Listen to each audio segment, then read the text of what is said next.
Hello,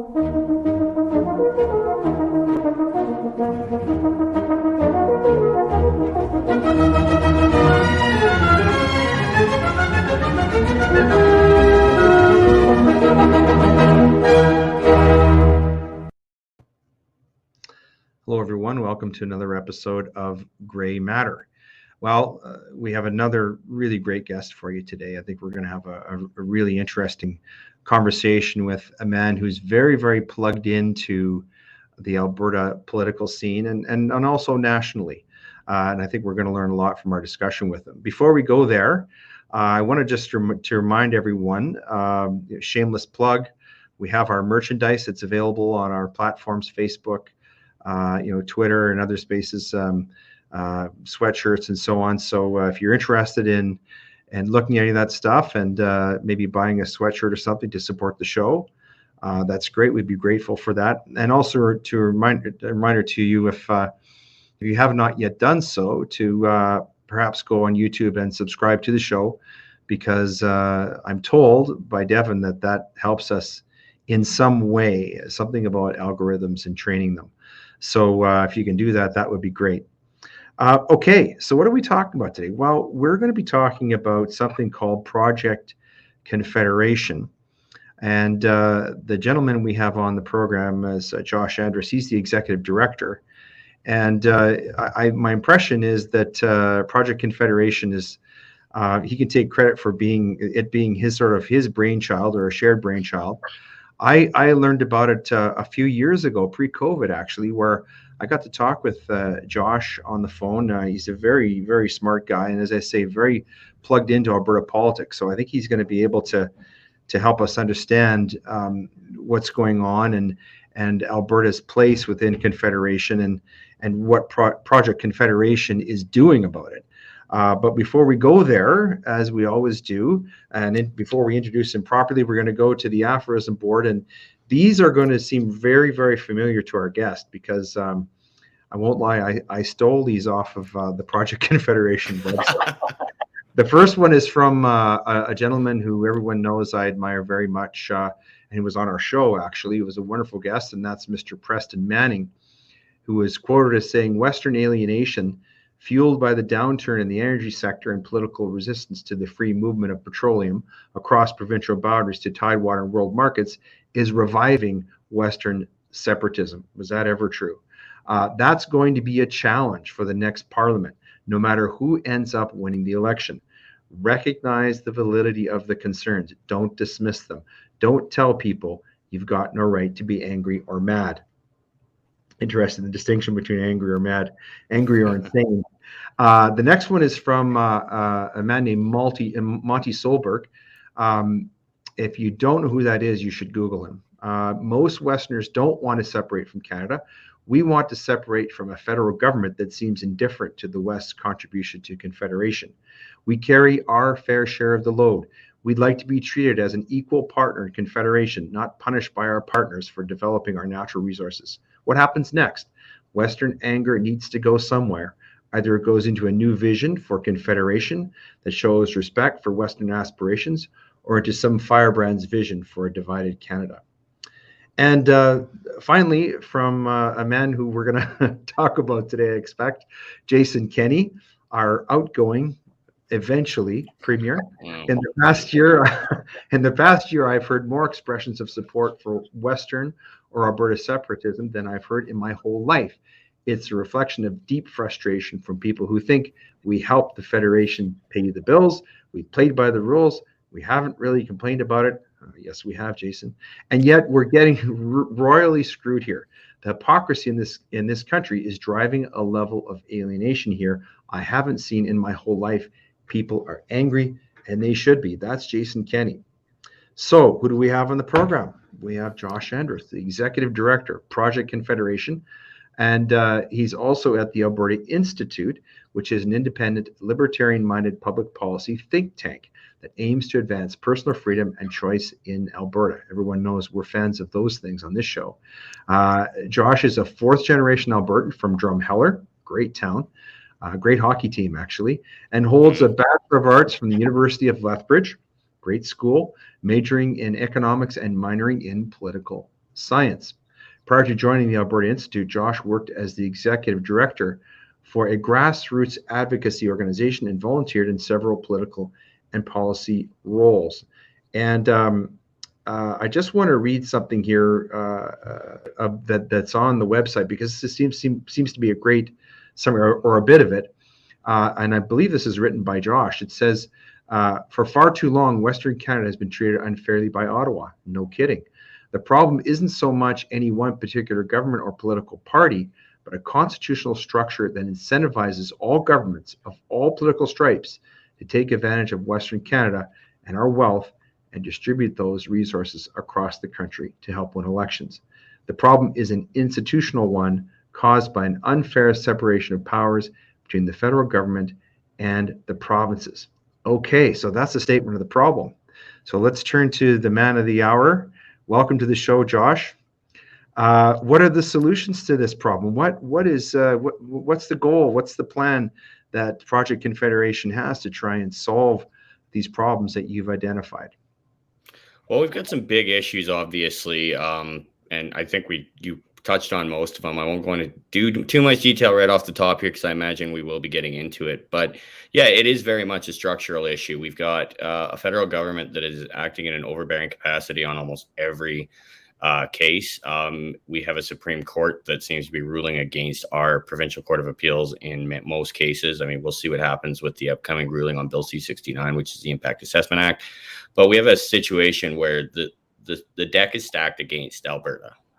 We are, in many ways, the financial driver of this country. We have been helping to build the nation for the past how long have we been in a province? 115 years, right? Yeah. So we're in this situation where the federal government is directly attacking our livelihoods and our industries, especially over the past 7 years, where we saw an oil price decline. So it's interesting, because as I was researching, I was actually researching for another project when I was reading newspaper articles from 1986, 1987, going back to 1905. I was more focused on the 80s at the time, but I was reading I would read an article that was published in the Calgary Herald, and I would sit there and I'd be like, I read that. Yeah, pretty much the same thing in the Calgary Herald today, in today's paper. It was the same concepts. Yeah. It was the same issues. And so I sat there, and it was right around the time that Jason Kenney had announced that he was going to have Senate elections. And I remember thinking to myself that that's not going to be enough. Like, we need some concrete changes, because Senate elections are good, but the Prime Minister doesn't really have any obligation to appoint anybody. So we need to take it a step further.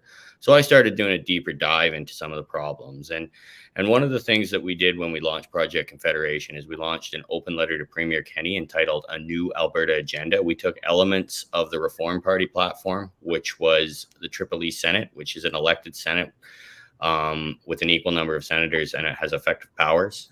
We had unrestricted cross-country free trade. I mean, why be in a country if you can't move your product across borders? And that's for anything that's goods, like wine, for example, in BC, or railroads, or, as is important today, pipelines, especially important today, given the geopolitical situation across the world. We'll probably get into that in a bit too.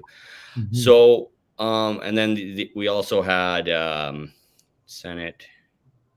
Have an immediate referendum to abolish equalization from the Constitution. The Premier actually did follow through on that. It hasn't gone anywhere, but we'll get into that a little bit more. We also dusted off the old firewall letter, and that Stephen Harper, Tom Flanagan, Ken Bosenkool, Rainer Knopf, and Ted Morton were signatories of in 2001, shortly after the Chrétien government was reelected. And that includes firewall objectives such as a provincial police force, a provincial pension plan, a provincial, or exchanging or getting rid of health and other social transfers in exchange for tax points, which means that the provincial government takes it over, but we don't send money to Ottawa. Mm-hmm. A provincial revenue agency, and then I think we added employment insurance, which is technically is going to need a constitutional change. But so that's what we did. We got immediate traction upon our launch. And I just wanted to, I appreciate, because you were a very early supporter of ours when we were just getting off the ground. You helped us out where And so, yeah, I always happy to come on your podcast and talk to you or take your call or anything like that, because I really do appreciate that. But that got immediate traction. And I think a big reason was because there was a separatist wave that Peter Downing and Wexit were kind of driving at the time. And we just so happened to find ourselves sitting in the middle of it. The Premier had indicated that he wanted to take steps. There are questions now about his commitment to those indications, but he looked at our platform. He said, okay, you know what? Like, let's investigate this further. He launched a fair deal panel. We took part in the fair deal process. We had organized speakers to go speak at events. We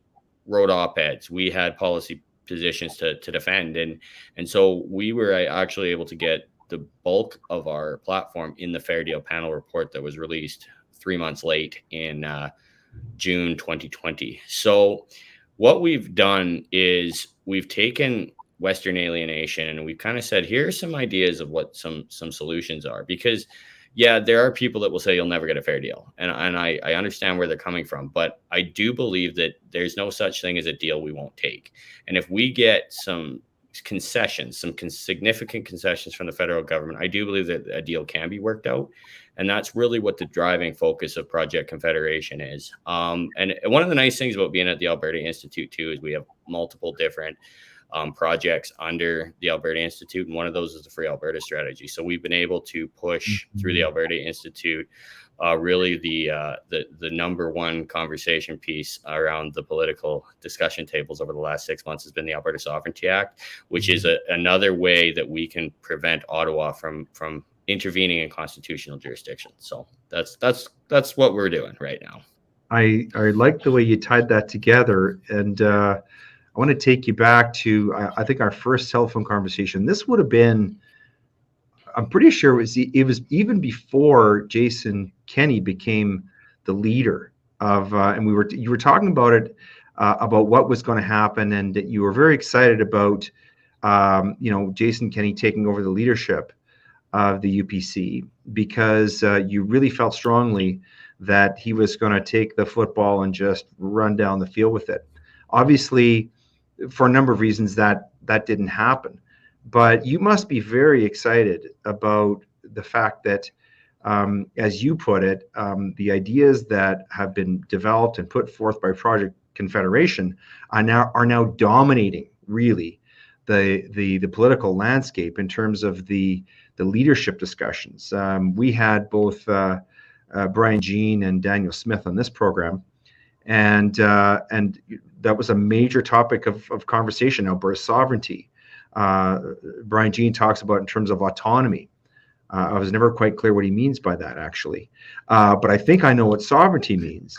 And this idea of the Sovereignty Act, to me, just makes a great deal of sense. So you must be very excited about, notwithstanding, the disappointment, if I can call it that, of Mr. Kenney's resolve to bring Project Confederation's ideas to fruition. You must be very excited about what's happening in the UCP leadership race, with the Sovereignty Act really being it's everybody's dartboard, love it or hate it, right?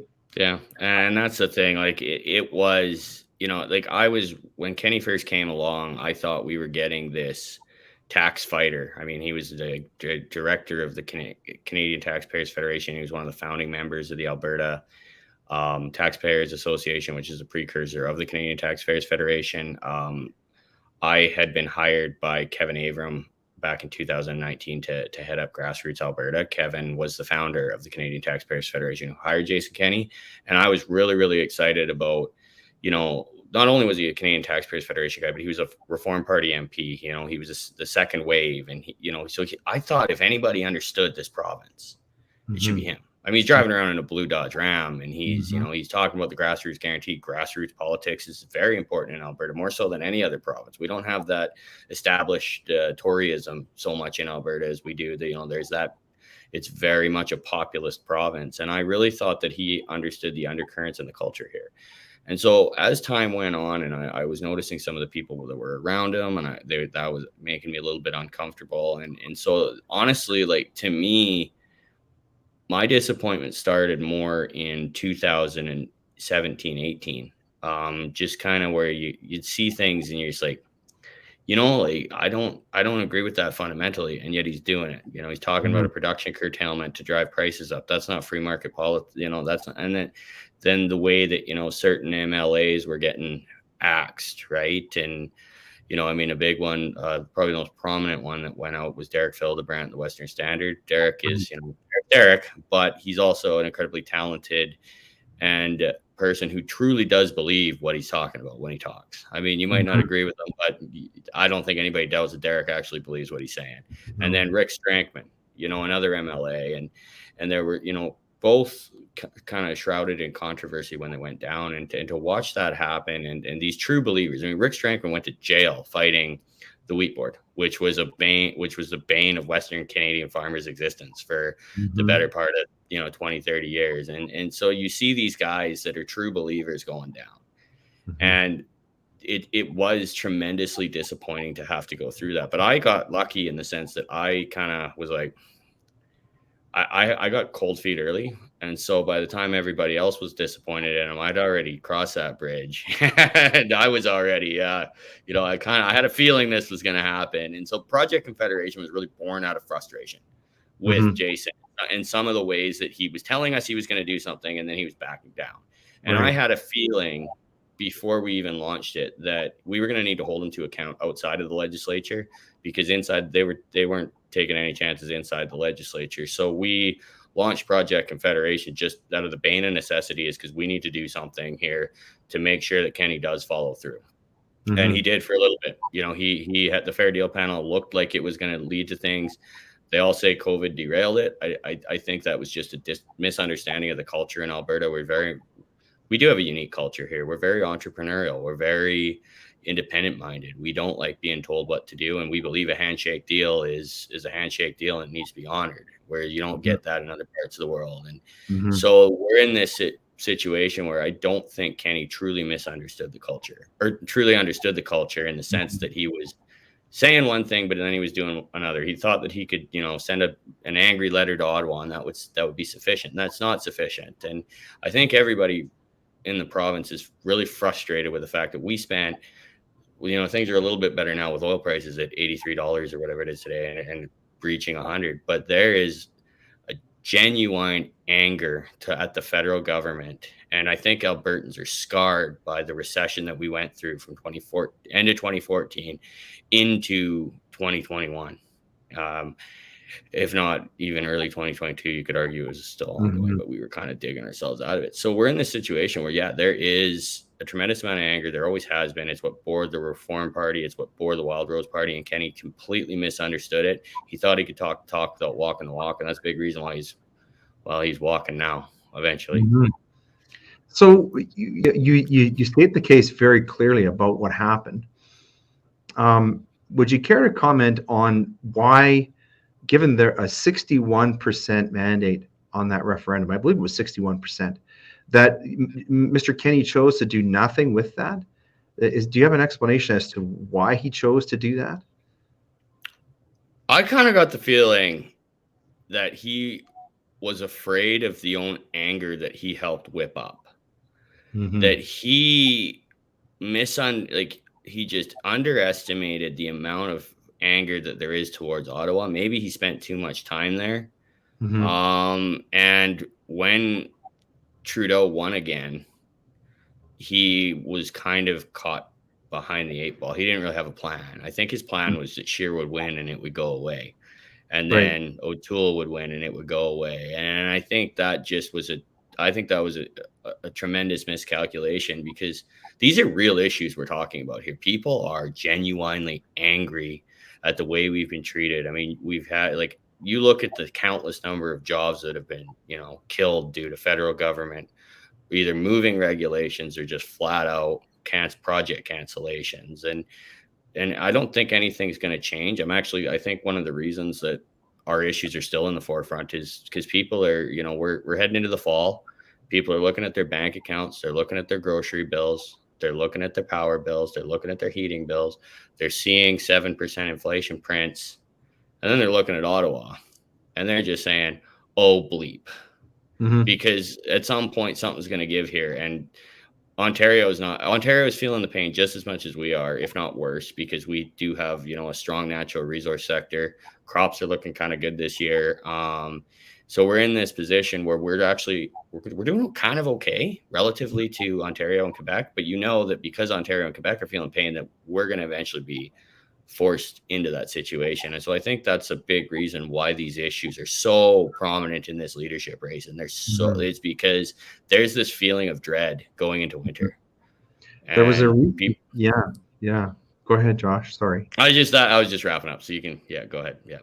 Well, just to tie into your point, there was a recent poll you probably saw, which stated for the first time, Western separatism was more popular than Quebec separatism. 33% in a recent poll of Albertans said that they would support leaving Canada. Now, I think part of that is desperation. As you say, there are some people who don't believe that we're ever going to get a fair deal. But I think it's fair to say that the majority of Albertans still would prefer an option or a plan like Project Confederation, because really what Alberta wants to be able to assume its rightful place as a full partner within Confederation. We want RESBCT, right? And just like every province, every Canadian wants that. But as you say, that's simply not possible under current conditions. And it's not just economics, is it? Saw this story yesterday of this shop teacher in Toronto, dressed in drag, who looked like Morgana the Kissing Bandit, for those of you who are old enough to remember. And this is being defended. And I think to most Albertans, that looks like pure lunacy. So it's not just economics. Like, there's a cultural rift here that this Liberal government wants to change, not just what we, whether or not we use plastic or what we put in a car.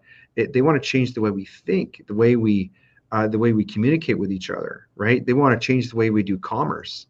They want to change what our kids are learning in school.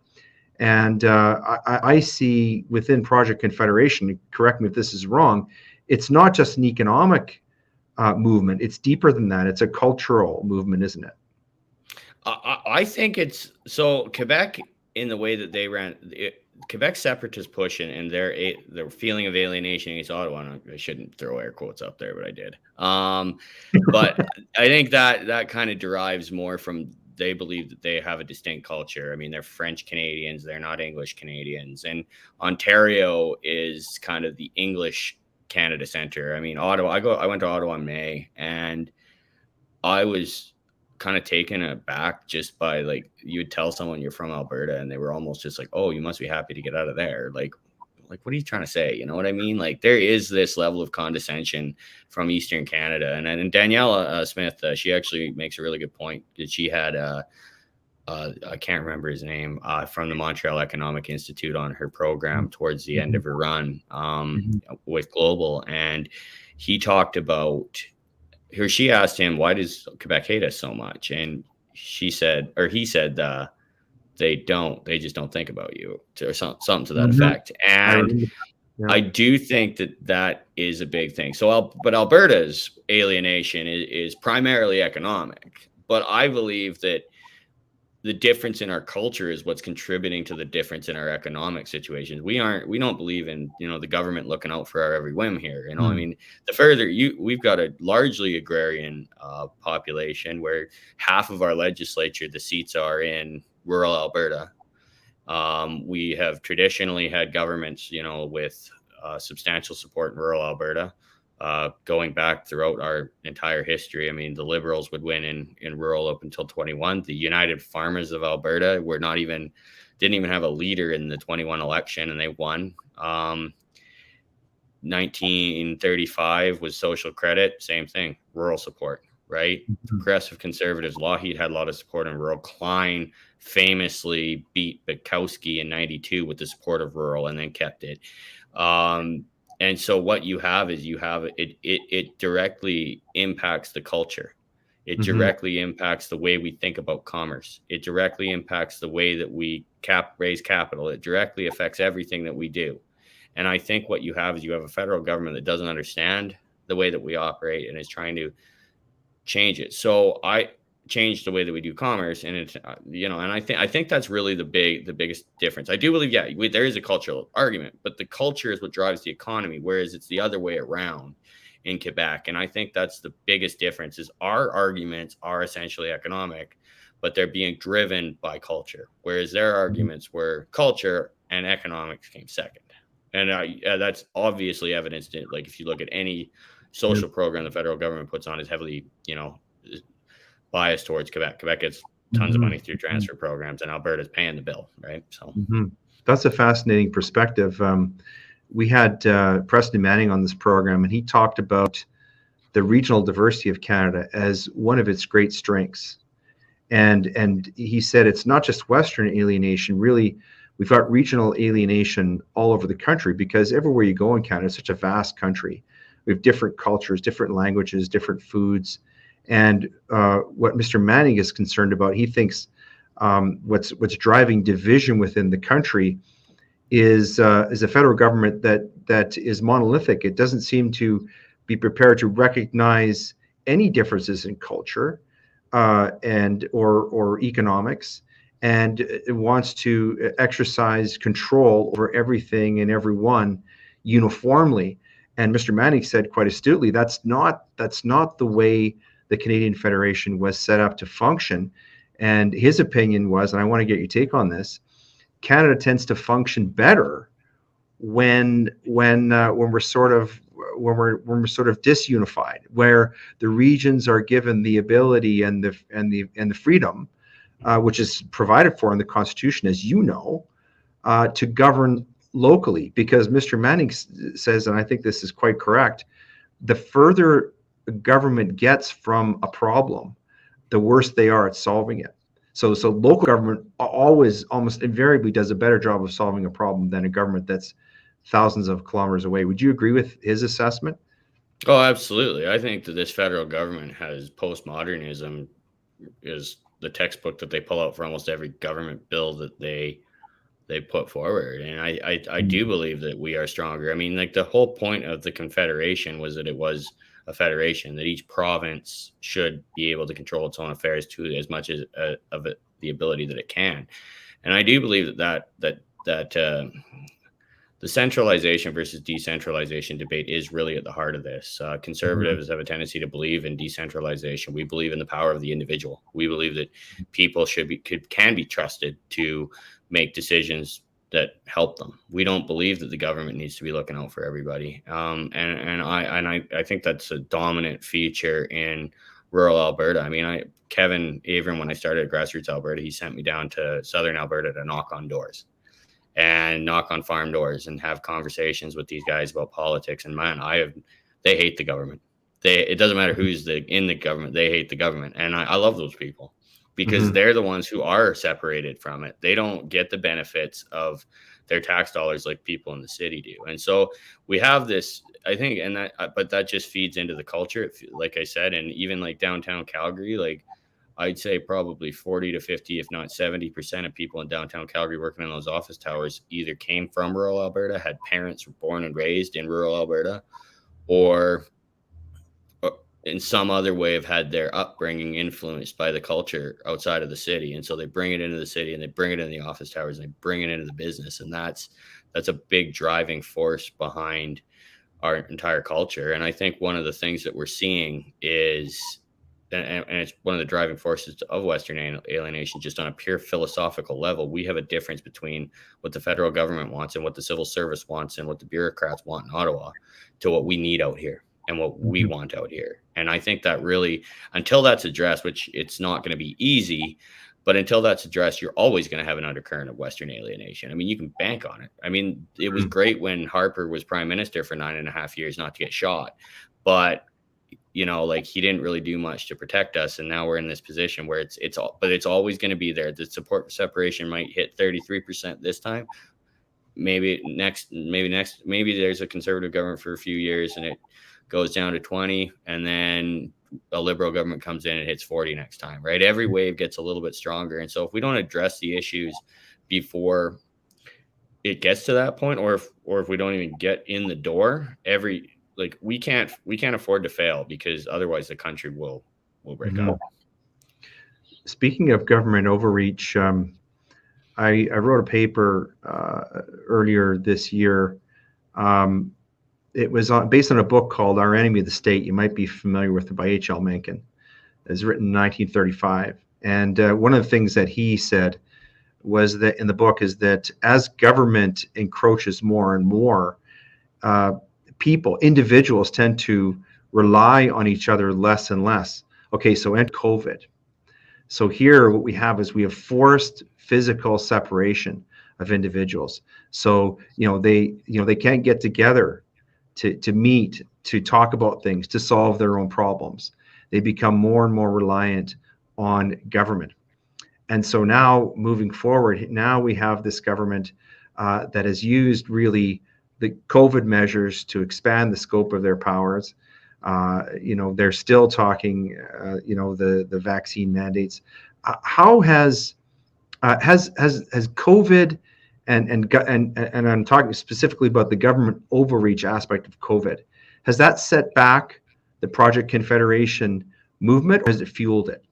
It's fueled it. I mean, we have a situation where the federal, and it actually, we did experience like a slight downturn in fundraising during the pandemic. I think everybody did, but it was one of those things where, like, as it was going on and as the government was overreaching, and as you're watching it happen, you're watching people just kind of stand up to the government more and more, to the point where in February we had, I don't know, 500,000, was it, people driving up to Ottawa, and then the Prime Minister brings in the Emergencies Act. I mean, like, the Emergencies Act is one of the prime examples of why we need to have more autonomy. And that means things like a police force, things like a pension plan. That means the firewalls need to go up, because the federal government is doing these things. And I believe that it helped fuel it as well, because, and we talked about the culture of, independent thinking and independent thought in this province, and the way that Kenney and Trudeau almost, seemed to be like they were working together, and people were seeing that and they weren't liking it. And so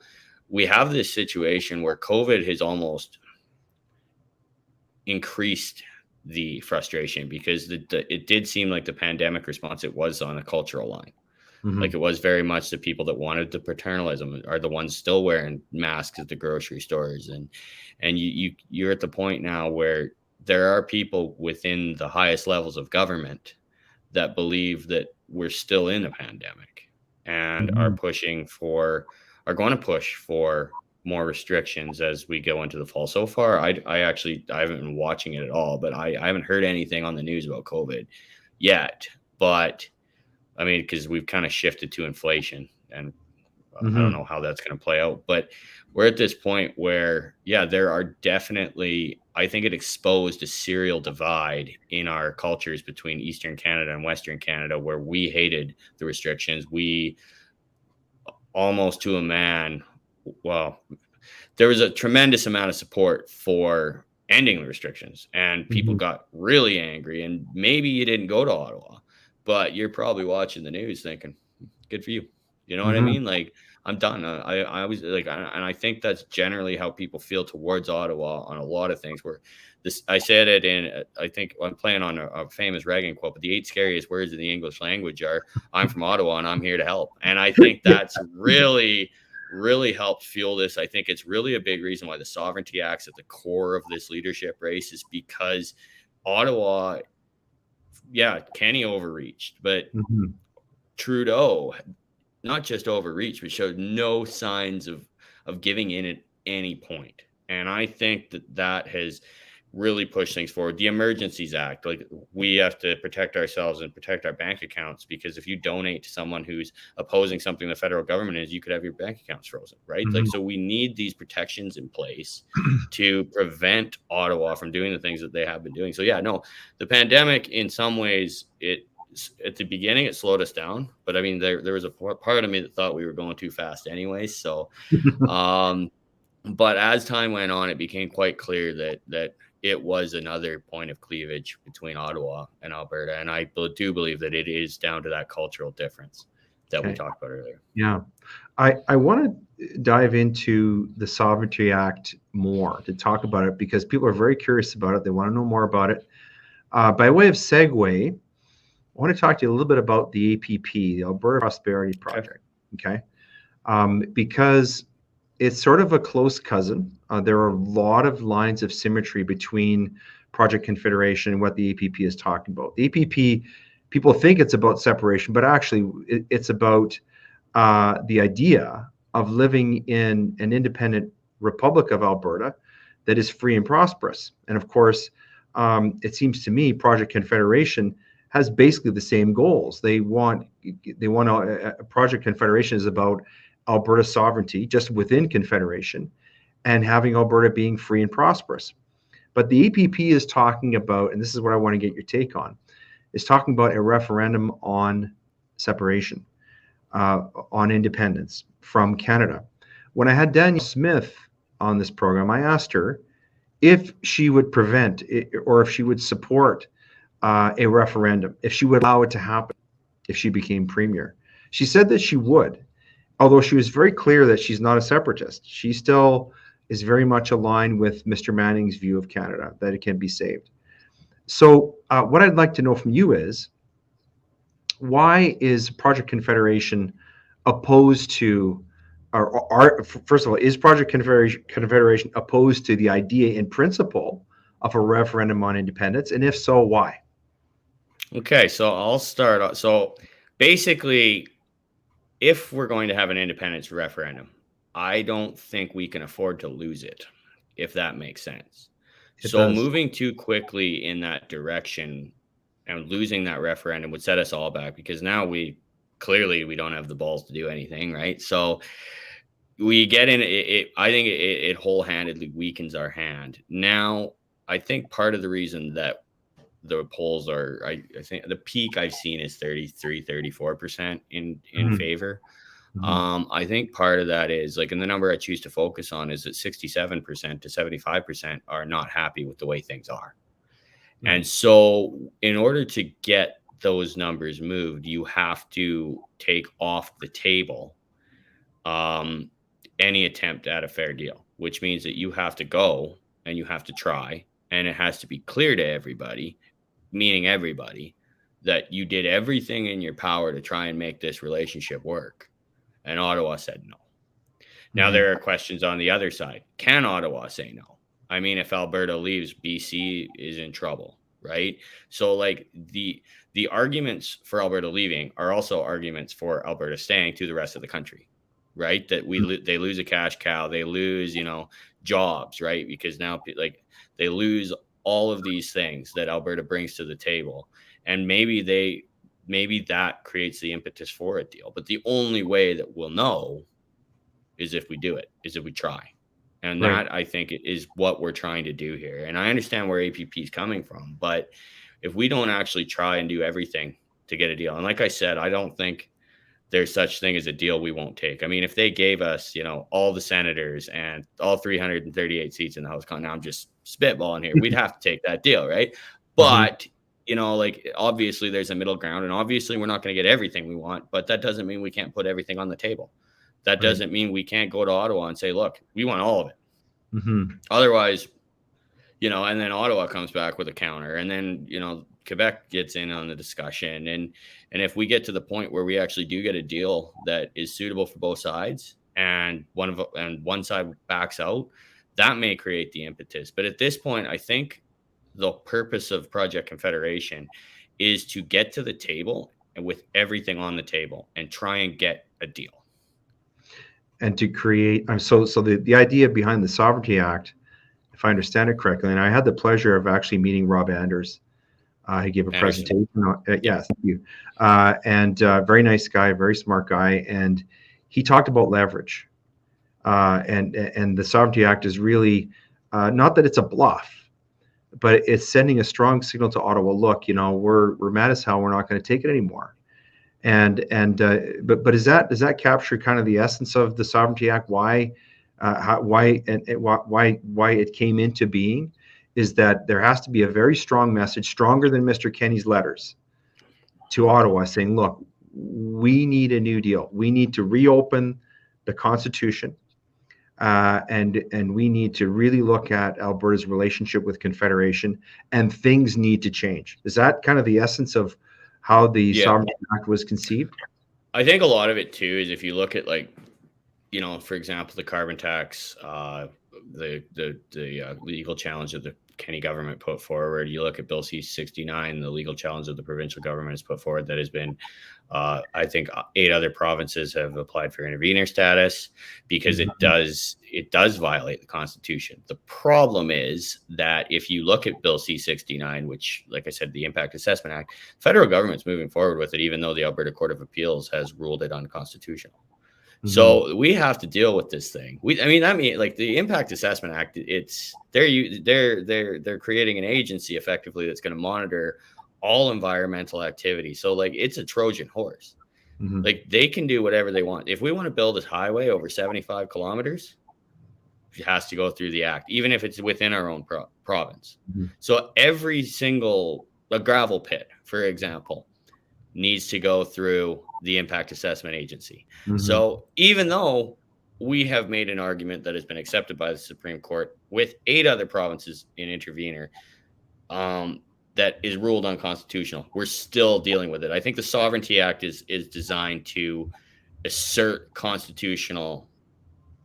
our constitutional position when the federal government's overreaching, because the Supreme Court, I don't know how long this thing's going to take to you're more tied in with the legal angle than I am, but I'm guessing it's going to take a couple of years. We're not going to have an answer in the next 3 weeks whether it's unconstitutional or not. I think that's really the impetus of the Sovereignty Act, just on a base level, but it does create leverage as well. It does. It is about leverage. It is about escalation, because they've escalated, and Kenney's just written strong letters. That has created a tremendous amount of frustration and anger. And the Sovereignty Act that's probably one of the biggest reasons why it's captured so much attention. And it's also captured the attention of our premier. He called it catastrophically stupid, and he went back on his word. He said that he was not going to enter the fray of the UCP leadership race, and he has done just that. And he's essentially endorsed, not surprisingly, one of the candidates who happens to be a member of his cabinet and happened to have been at the famous, what was it? The Sky, the Sky Palace, Sky Palace dinner. Yeah. So that's fueling anger too, isn't it? There's a deep distrust for Mr. Kenney and his government. I mean, is he? Why is he coming out and criticizing the Sovereignty Act? What's your take on that? Well, for starters, he misrepresented his position on it, because he came out or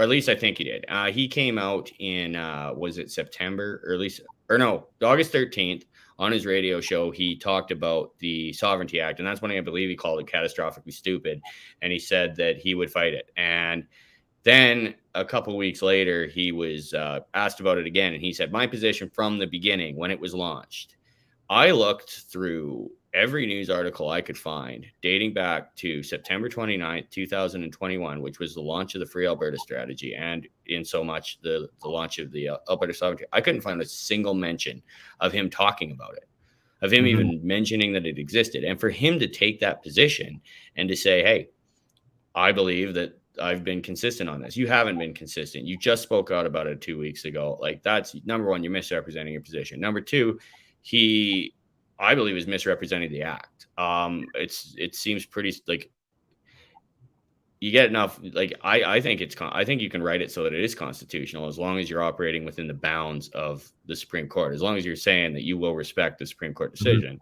I think that's fine. Or it's, maybe a framework for a free vote without defining what the free vote's on, which I believe would be constitutional as well. And there's probably like multiple other ways to do it so that it is constitutional.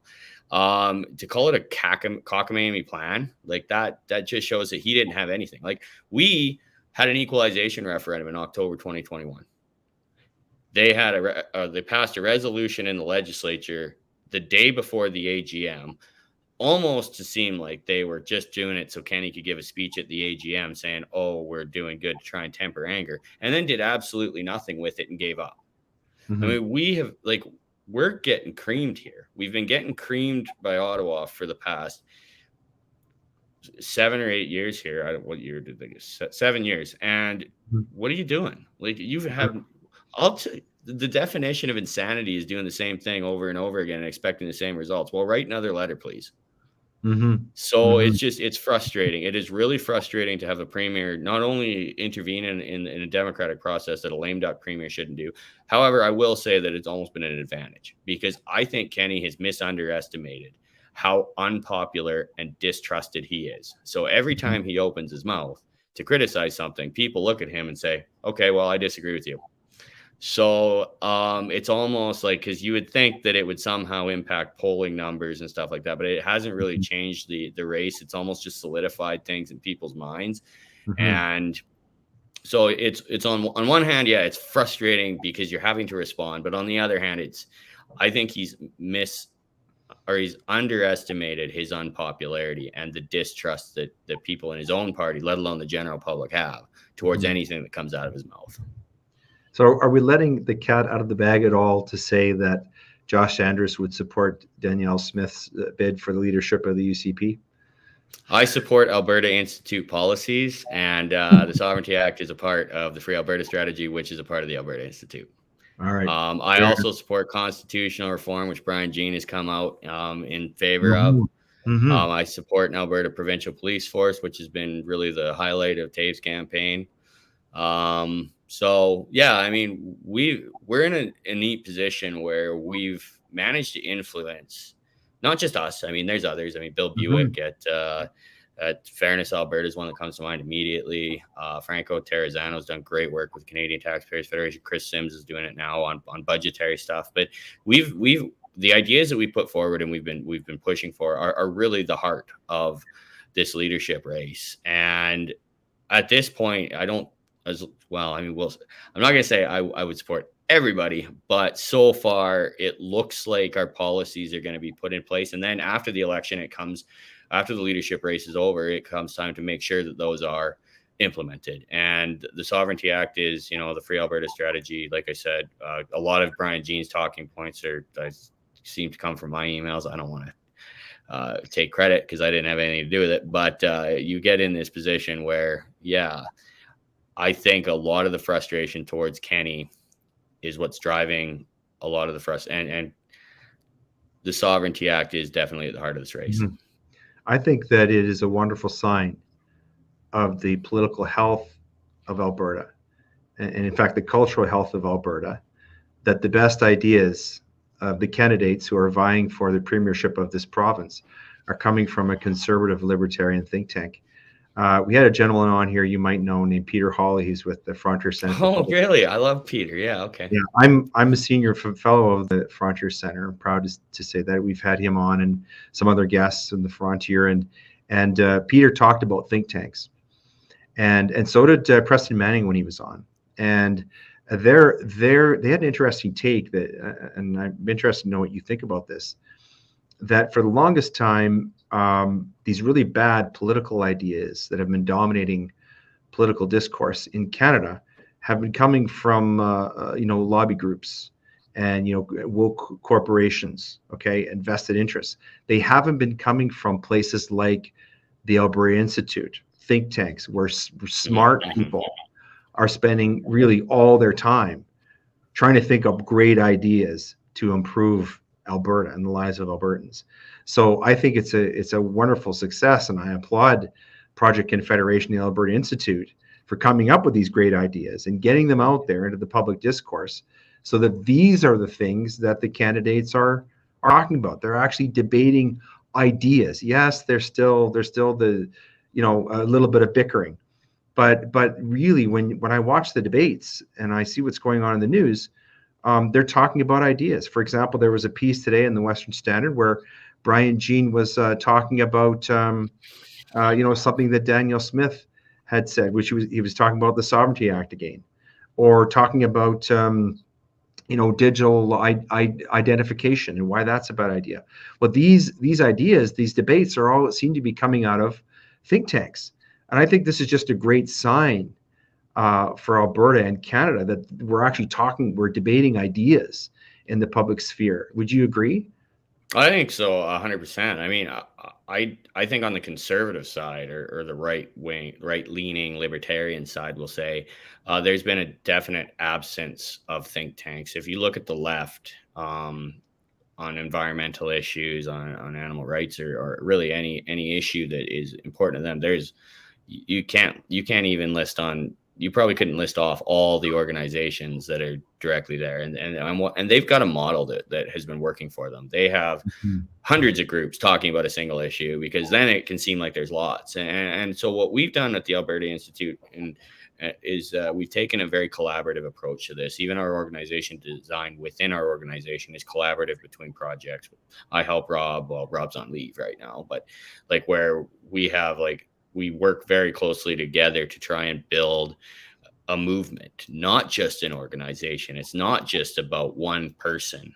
I'll work with the Canadian Taxpayers Federation on something. I'll work with Alberta Strong and Free. We'll work with anybody to try and to get as many voices out there as possible, because that's really the driving force. If we consolidate into one group and we have all of our voices into one, I think that weakens us tremendously.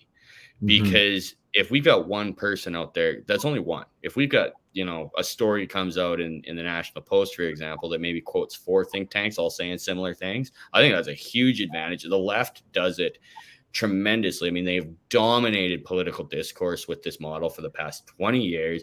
I mean, going back to Obama's presidency, if not before that. So I think the think tank model, it's really like we're just in the early stages of it in right-leaning libertarian sense. I mean, I know you've done a lot of work for JCCF. I would count them in there. Like, so we've got, John Carpe is the same thing. He comes from the same school we do, that Canadian taxpayer used to be with CTF. So we have this general concept that the more, the merrier, the more voices, the better. And that, I think, is one of the big reasons why we're such a force now, is because there's more of us. It's not just me and you, and it's not just me. It's not just Peter. It's all of us, right? So that, I think, is a big reason why this is going on.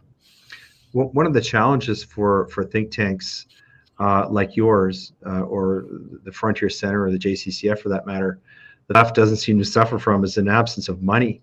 There seems to be no end of money for these really bad ideas that are coming from the left.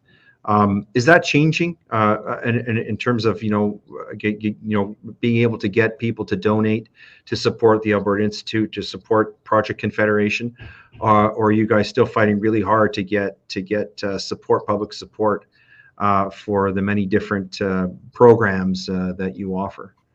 Our model is designed in a way that we're always focused. Like the bulk of our income doesn't come from the big dollar guys. It doesn't come from downtown Calgary. It doesn't come from, it comes from, somebody chipping $1,000 on an email here or there, which, and the whole idea is that the more grassroots our design is, the more reach we're going to have. Like, we're not relying on I don't have to call Danielle Smith. I just got to send an email to, my list, and she gonna hear about it. You know what I mean? So so we're in this position where, I'd say our design is different in that we try and focus on the small dollars. We try and focus on the little guy who is directly impacted by what we're doing and does have a passionate view on it.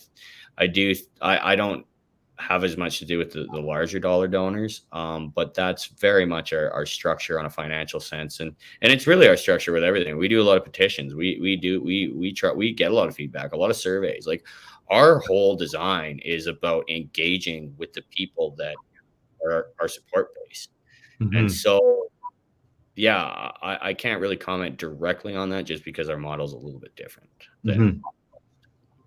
So if people wanted to donate to Project Confederation or to the Alberta Institute, how would they do that? Was the best way to do that to visit the website?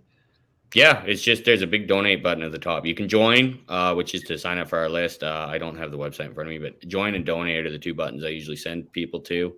So you can do a credit card donation. If you click the donate button, it's got an address there you can mail a check to if you're more comfortable doing that.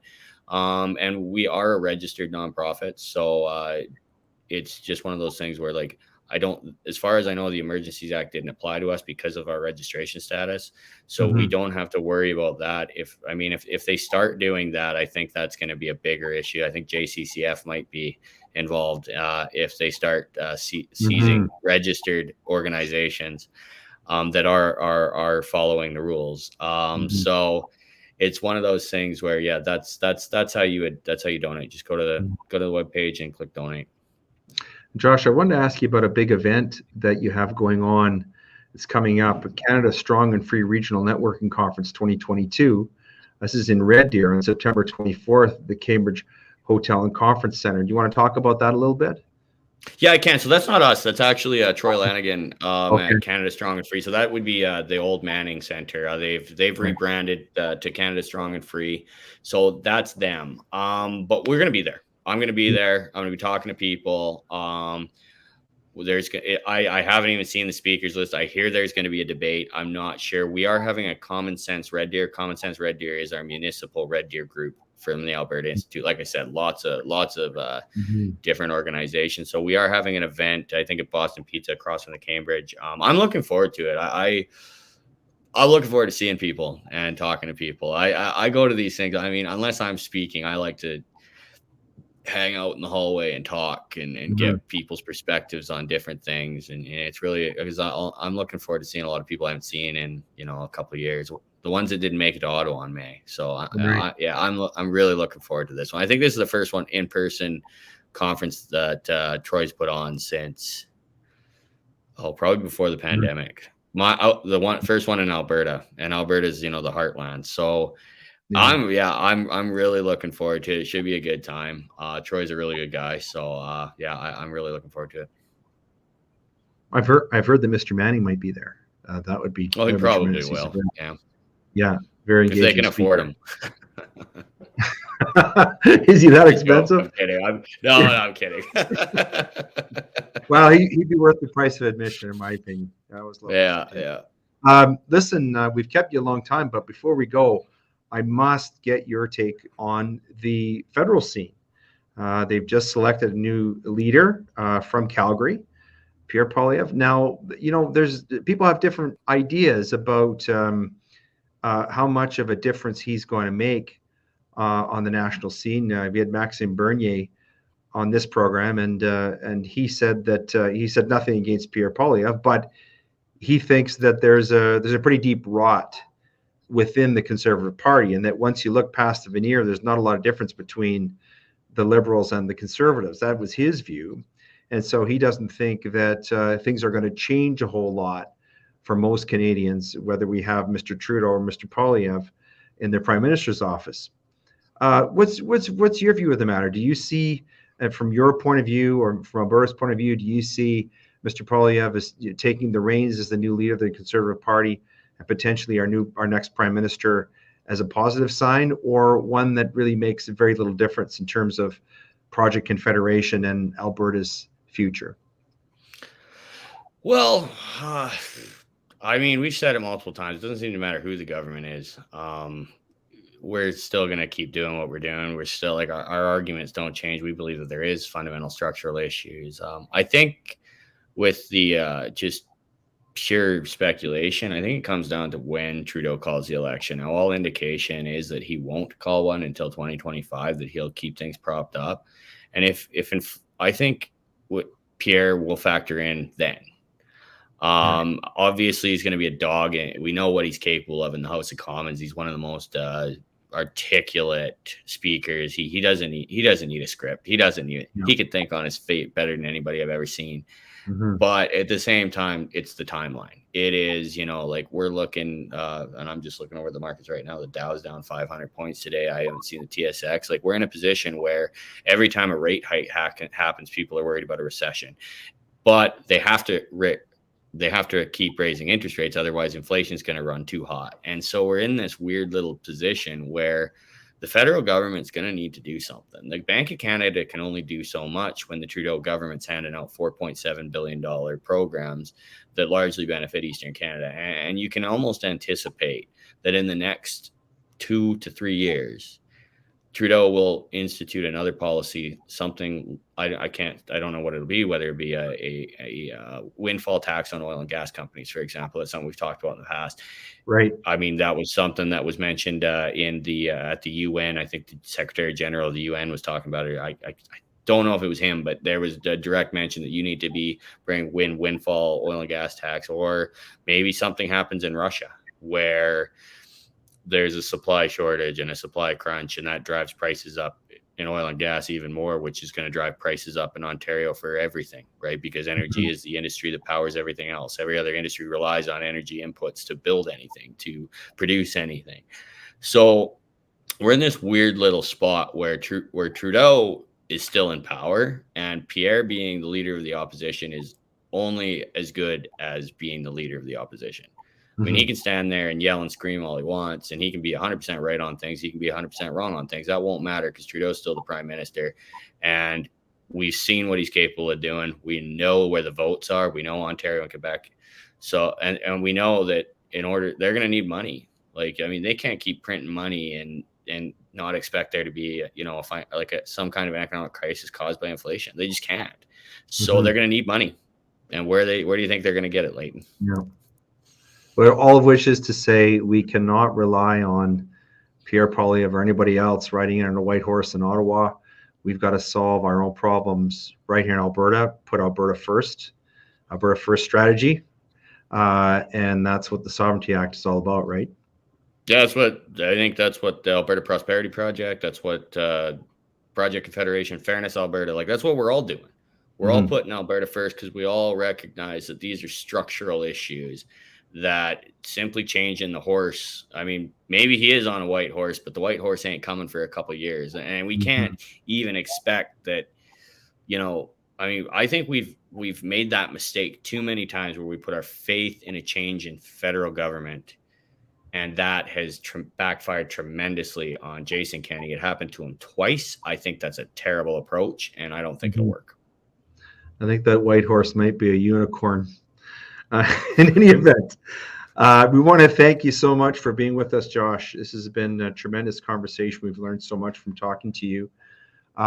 This is the part of the program that we call a reading list, and so I have a couple of books I'm gonna point to, and if you have a couple of or if you have a book or a website that you think would be useful to people taking in this podcast that would help them further their understanding of some of the things you've been talking about today, then please mention them. I'm going to go first and give you the last word.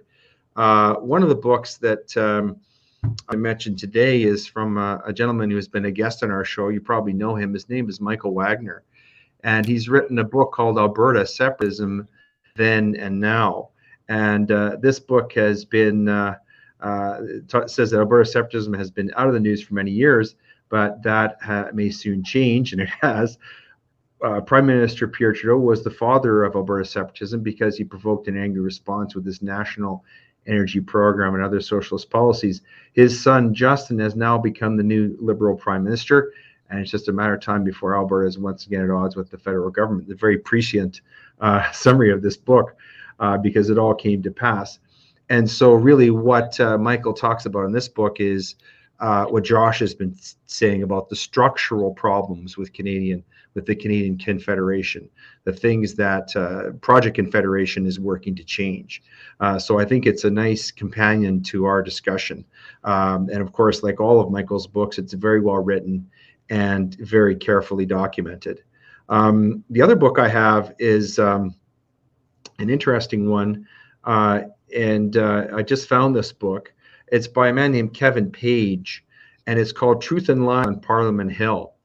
And it's basically a scathing critique of the federal public service. And it talks about the unaccountable truth and lies on Parliament Hill. Kevin Page, and Josh probably knows this name, was appointed by the federal Conservatives to be the country's first parliamentary budget officer back in 2008. And the move fulfilled the Tory campaign promise to deliver greater government transparency and accountability. Ha ha. He was later denounced by the same people who appointed him to scrutinize their spending, and he challenged the government on several issues, most notably the true costs of the F-35 fighter planes, and publicly claimed the government was misleading Canadians. He was vilified by then Finance Minister Jim Flaherty. And so Page goes into a discussion of sort of a whistleblower type discussion and tell-all book about a major embarrassment to the Harper government.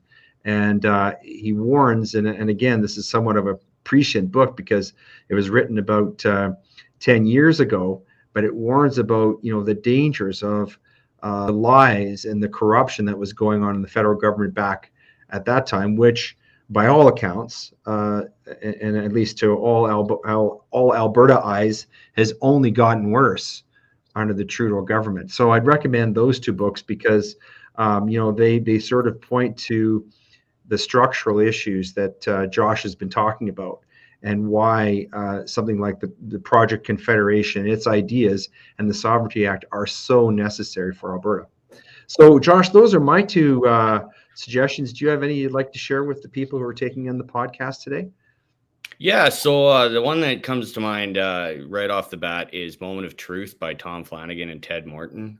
Tom Flanagan, of course, he was one of the early architects of the Reform Party movement. He was, I think he was chair of Stephen Harper's leadership campaign for the Conservative Party of Canada.